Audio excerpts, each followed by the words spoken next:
going into Firozpur. You've drawn the border straight along a railway line. One rail in India, the other in Pakistan. Then we'll move the border 100 yards south.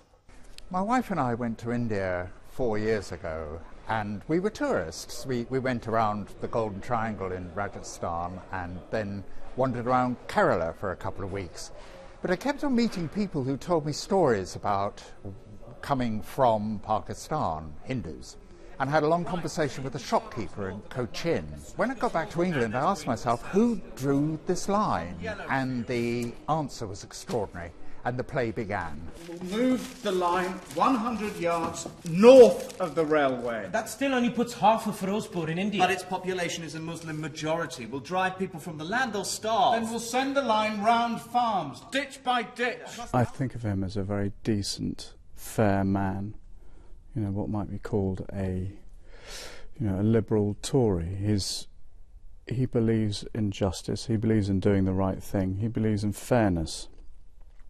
And so when he's catapulted into this extraordinary situation of having to draw the line, of having to partition the subcontinent in such a ridiculously short timescale, he wants to do the right thing. He wants to do it right. They tried to draw the border the year before. The negotiations had broken down. The government was broke, so they had to find a way of cutting the knot, really. And their way, Attlee, who was a brilliant but ruthless Prime Minister, said, we will send a man who has a good brain and he will do the job, impartially, without feeling almost. But of course, I imagine a man who feels very deeply. After he returned from India, he says very little about that's on record.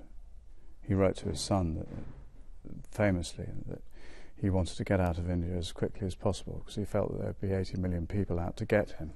No one really knows what went on in that bungalow. It was open to speculation. There were a few clues. One, that he burnt all the papers, he refused his fee, and also he refused ever to discuss drawing the line. It's a terrible solution to a terrible problem, and that he was the one who was given the task of clearing up the mess. I think he may have created a bit of a mess, but that was his job, and I think he set out to do it, and I think he was determined to make as good a job of it as he could. There has to be a Muslim state. How? By tearing the face of Mother India to bits. Stop this! Stop this now! I have been sent to do a job. I will do it.